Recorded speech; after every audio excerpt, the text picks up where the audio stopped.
सभी साथियों को जय भीम। दोस्तों, मैं Mohan hello Haldwani community radio के लिए एक और प्रस्तुति लेकर हाजिर हूं। दोस्तों, आज मैं जो एक कविता सीरीज आपके सामने छोटी सी प्रस्तुत करने जा रहा हूं, इसका शीर्षक है दोस्तों काला बामण। काला बामण जो कविता सीरीज दोस्तों है, वो मैंने उन दलित पुरोहितों पर लिखी हुई है जिनके जजमान केवल और केवल यानी कि एक्सक्लूसिवली दलित ही होते हैं। यह एक नई परिघटना है दोस्तों, जो कि पिछले 20 से 25 सालों में हमारे सामने उभर कर आती है। हम यह जानते हैं कि दलितों के जो कर्मकांड होते हैं, दलित परिवारों के, खासतौर से उत्तराखंड के शिल्पकार परिवारों के जो कर्मकांड हैं, वह भले ही देखने में अपने टेम्पलेट में ब्राह्मण कर्मकांड ही नजर आते हों, जैसे कि उनके घर किसी बच्चे के पैदा होने पर उसका नामकरण, या फिर विवाह संस्कार, या फिर मृत्यु के समय जो संस्कार होते हैं, वो संस्कार देखने में, वो कर्मकांड देखने में भले ही टेम्पलेट के बतौर वो ब्राह्मण संस्कार नजर आते हैं, लेकिन ब्राह्मण जाति का कोई भी सदस्य या पुरोहित उन कर्मकांडों को दलितों के यहाँ दोस्तों संपन्न नहीं कराता है। तो आज से 20 से 25 साल पहले तक की हकीकत यह थी, या कुछ हद तक अभी भी यह हकीकत है, कि इस तरह के जो कर्मकांड हुआ करते थे उनको दलितों के बीच से ही कोई व्यक्ति संपन्न कराता था, जिसको तात्कालिक रूप से पुरोहित मान लिया जाता था। वह व्यक्ति दलित समुदाय का ऐसा व्यक्ति होता था जो कि संबंधित परिवार का बिरादर न होकर उसका मित्र हो सकता था, यानी कि जैसे कि मामा का लड़का, मामा, जीजा, या फिर फुफेरा भाई, इस तरह का व्यक्ति वो हो सकता था, यानी कि जो मित्र हो लेकिन बिरादर न हो। और वो जिस रीति से इन कर्मकांडों को पूरा कराता था, वह किसी भी रूप में ब्राह्मणीय कर्मकांड दोस्तों नहीं होते थे। संस्कृत श्लोकों का पाठ उसमें नहीं होता था। परंतु हाल में हमने यह देखा है पिछले 20 से 25 सालों में कि दलितों के भीतर एक ऐसा पुरोहित वर्ग या फिर पुरोहित सदस्य कुछ पैदा हो गए हैं, जो कि संस्कृत में दलितों के संस्कारों को पूरा कराते हैं। पूर्ण विधि विधान, जो भी ब्राह्मणीय विधि विधान होते हैं, उनके तहत वो दलितों के कर्मकांडों को दोस्तों पूरा करते हैं। तो हमें यह देखना होगा कि दलित परिवारों को या शिल्पकार परिवारों को, चूंकि ब्राह्मण पुरोहित अपनी सेवाएं नहीं देते हैं, जातीय जो व्यवस्था है उसके चलते, अस्पृश्यता की जो व्यवस्था समाज में है उसके चलते, तो उनको इस तरह के संस्था की आवश्यकता पड़ती है और दलित पुरोहित वो सेवाएं उनको देता है। और साथ ही हमें यह भी ध्यान में रखना होगा कि यह जो दलित पुरोहित है, यह केवल और केवल एक्सक्लूसिवली दलितों को अपनी सेवाएं देता है। अपर कास्ट के लोगों को यह अपनी सेवाएं नहीं देता है, अन्यथा यानी अपर कास्ट के लोग इसकी सेवाओं को स्वीकार नहीं करते हैं। तो एक्सक्लूसिवली दलितों का यह पुरोहित होता है, जो खुद दलित होता है। और ब्राह्मणीय कर्मकांड दलितों के बीच में, खास तौर से उत्तराखंड के कुमाऊं के हिस्से की यह परिघटना है दोस्तों, उनमें यह कर्मकांड इस तरह से संपन्न कराता है। तो यह जो काला बामण संस्था, जिसको मैं काला बामण नाम देता हूं, यह जो संस्था है दोस्तों, मेरा यह मानना है कि उत्तराखंड के शिल्पकार समुदाय के संस्कृतिकरण कहें या ब्राह्मणीकरण कहें, यानी कि उसको जातीय बंधनों में जकड़े रहने में, इस संस्था का दोस्तों बहुत बड़ा योगदान हाल के दिनों में हमें नजर में आ रहा है। इस संस्था की पैदाइश के पीछे कम से कम 3 फैक्टर्स दोस्तों हमें नजर आते हैं। मेरे व्यक्तिगत मत में 3 कारक हैं जिसके चलते यह संस्था दोस्तों पैदा हुई है। पहला कारक है शिल्पकार समुदायों की संस्कृति विहीनता की जो समस्या है, या संस्कार अगर उनको कराने हों तो उनके लिए इस संस्था की अनुपस्थिति की जो समस्या है। यदि उनके घर में कोई बच्चा पैदा हो तो किसी न किसी रीति से उसका नामकरण करना ही होगा, और यदि कोई मृत्यु हो तो किसी न किसी रीति से अंतिम संस्कार करना ही होगा। श्राद्ध अथवा जनेऊ अथवा विवाह या सत्यनारायण की कथा, ये तमाम जो ब्राह्मणीय कर्मकांड हैं वो भी दोस्तों अब शिल्पकार समुदायों में होने लगे हैं। तो जो उनकी सांस्कृतिक वंचना थी, उस वंचना की को कुछ हद तक कम करने का काम यह संस्था दोस्तों करती है। उनको एक सांस्कृतिक आसरा यह संस्था देती है। तो सबसे पहला फैक्टर तो इसमें हमें यह नजर आता है कि जिस तरह किसी मंदिर में प्रवेश न दिए जाने पर दलित अपने स्वतंत्र मंदिर बना लेते हैं, उस तरह से उन्होंने अपनी स्वतंत्र संस्था अपने भीतर ये पैदा कर ली है दोस्तों। दूसरा फैक्टर जो इसकी पैदाइश में हमें समझना चाहिए वो है पूर्व में रही, इतिहास में रही आर्य समाज की सक्रियता। आर्य समाज दोस्तों मिशनरीज की सक्रियता के बाद से ही 1868 में हम जानते हैं गढ़वाल में पहला कन्वर्जन दलितों में से ही हुआ था। ख्याली ओड़ ने क्रिश्चियन धर्म को स्वीकारा था दलितपन को छोड़ के। उसके बाद से ही आर्य समाज की पैदाइश के बाद कांग्रेस की स्थापना के साथ साथ आर्य समाज की सक्रियता यहाँ पर देखने को मिलती है। और इसका चरम हमें दोस्तों दिखाई देता है 1913 में, जब एक शुद्धिकरण समारोह लाला लाजपत राय की अध्यक्षता में हुआ था और दलितों को यज्ञोपति धारण करने का अधिकार देकर उनको आर्य नाम देकर आर्य समाजी बना दिया गया था। तो वह वास्तविक ब्राह्मणीकरण दोस्तों हुआ था उस समारोह से, और उस तरह के समारोह बाद में होते रहे। और दलितों के जो राजनीतिक नेता थे उनमें से बड़ा हिस्सा इसके मोहपाश में जकड़ा रहा। खुशीराम आर्य को हम इसका एक उदाहरण दोस्तों मान सकते हैं। तो दोस्तों यदि हम आगे बढ़ें तो जो तीसरा महत्वपूर्ण फैक्टर, जो सबसे महत्वपूर्ण कारक मुझे ऐसा लगता है दोस्तों, वो केवल दलितों तक सीमित नहीं है। वो कारक है दोस्तों आर्थिक जो कारक है। दलितों में आरक्षण के लाभ के चलते और परंपरागत पेशों को छोड़ने के चलते और साथ ही पूंजीवादी व्यवस्था के पैदा होने से और ग्लोबलाइजेशन के चलते भी एक निम्न मध्य वर्ग दोस्तों जरूर पैदा हुआ है, जो कि परंपरागत जकड़न से मुक्त हुआ है। तो इस निम्न वर्ग की उत्पत्ति के साथ ही दलितों के समाज में भी, दलितों के भीतर भी अधिशेष की उपलब्धता दोस्तों हुई है कुछ हद तक। और जहां पर अधिशेष होता है वहां पर पुरोहित की संस्था दोस्तों पैदा होती है। तो आज भी जो काला बामण संस्था है वो कभी भी सबसे गरीब दलितों को अपनी सेवाएं दोस्तों नहीं देता है। वो उन्हीं दलितों को अपनी सेवाएं ऑफर करता है जो कि उसको उसकी सेवाओं के बदले कुछ दक्षिणा देने की क्षमता को रखते हैं। तो हम काला बामण संस्था की पैदाइश से ओवरऑल पुरोहित संस्था इतिहास में कैसे पैदा हुई होगी, इसे हम समझ सकते हैं दोस्तों कि अधिशेष की उपलब्धता के साथ किस तरह से पुरोहित संस्था, जजमान और पुरोहित की जो संस्था है वो पैदा हुई होगी। तो दोस्तों ये मैंने संक्षेप में आपको इसका परिचय दिया कि काला बामण जो संस्था है वो कैसे काम करती है।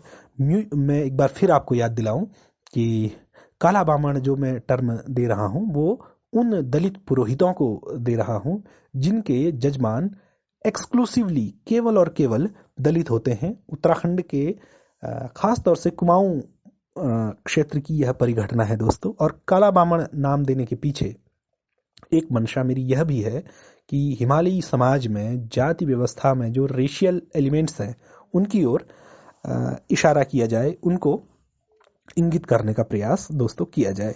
तो काला बामण कविता को मैं दोस्तों आपके सामने पढ़ता हूं। छोटी छोटी कुछ कविताएं हैं।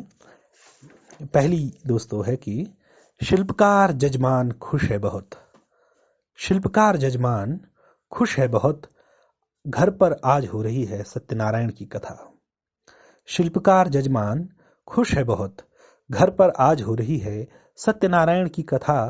काला बामण कर रहा है मंत्रोच्चार और अनुवाद, काला बामण कर रहा है मंत्रोच्चार और अनुवाद।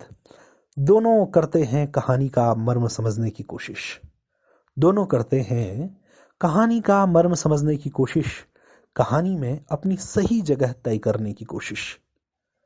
शिल्पकार जजमान खुश है बहुत, घर पर आज हो रही है सत्यनारायण की कथा। काला बामण कर रहा है मंत्रोच्चार और अनुवाद। दोनों करते हैं कहानी का मर्म समझने की कोशिश, कहानी में अपनी सही जगह तय करने की कोशिश, दोनों होते हैं नाकाम। दोनों होते हैं नाकाम। एक झलक देखते हैं एक दूसरे की ओर, एक झलक देखते हैं एक दूसरे की ओर, फिर काला बामण सफेद शंख बजाता है जोर से, फिर काला बामण सफेद शंख बजाता है जोर से। कथा के बाद मैंने पूछा काले बामण से, कथा के बाद मैंने पूछा काले बामण से, ये सत्यनारायण तो ब्लैकमेलिंग है बड़ा, ये सत्यनारायण तो ब्लैकमेलिंग है बड़ा, हाथ न जोड़ो से जोड़ो इसे तो डूबी समझो नाव, हाथ न जोड़ो इसे तो डूबी समझो नाव। काला बामण हंसा जोर से, काला बामण हंसा जोर से, बोला पूरा धंधा ही टिका है दरअसल ब्लैकमेलिंग पर। काला बामण हंसा जोर से, बोला पूरा धंधा ही टिका है दरअसल ब्लैकमेलिंग पर।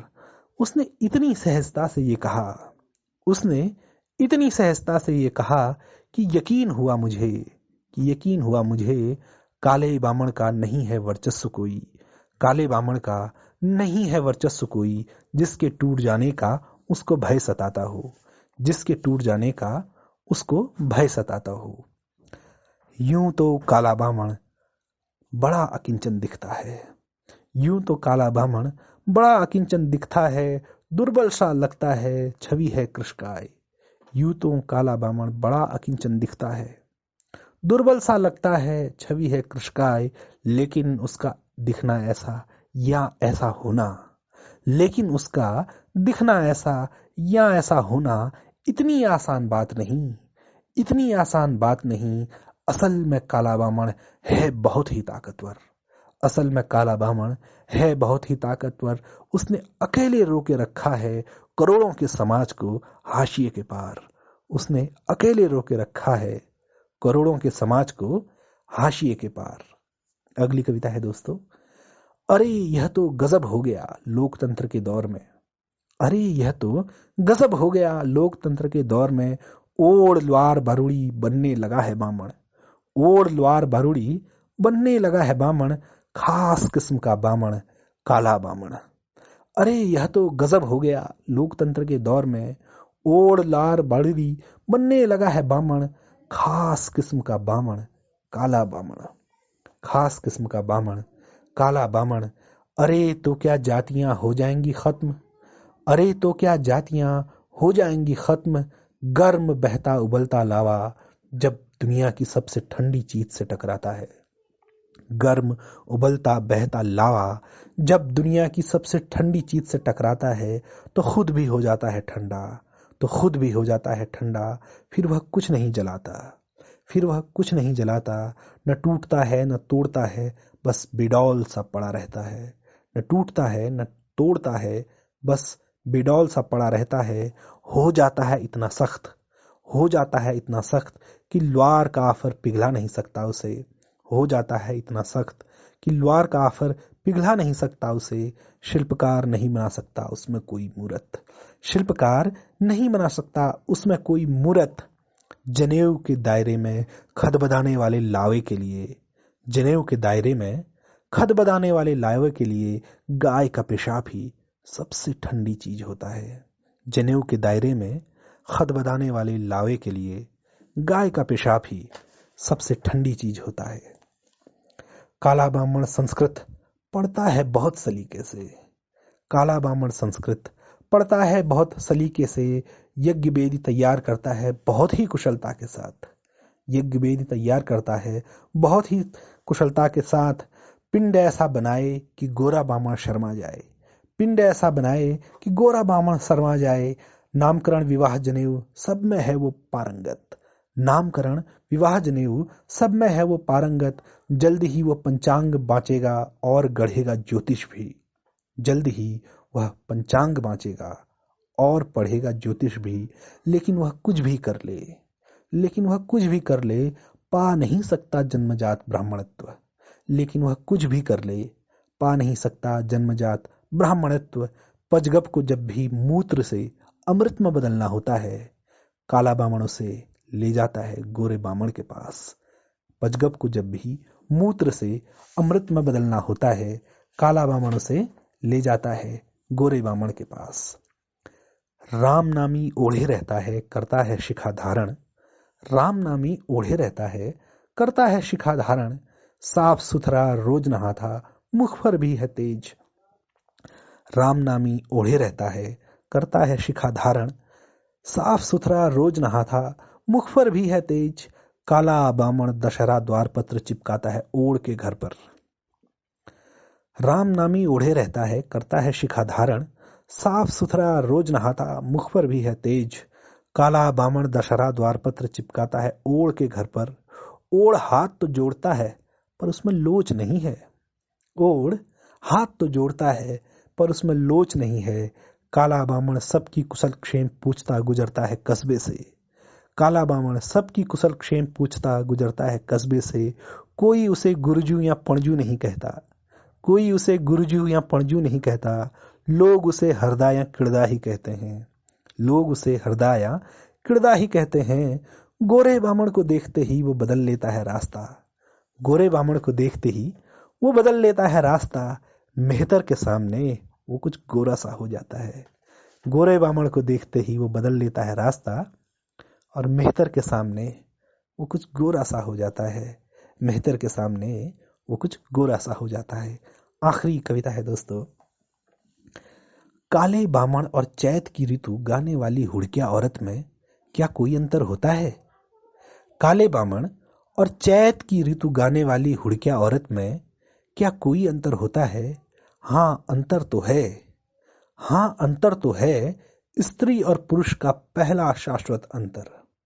हाँ अंतर तो है, स्त्री और पुरुष का पहला शाश्वत अंतर। और भी हैं कई बातें अलग करने वाली, और भी हैं कई बातें अलग करने वाली। हुड़किया औरत सभी घरों में जाती है, हुड़किया औरत सभी घरों में जाती है।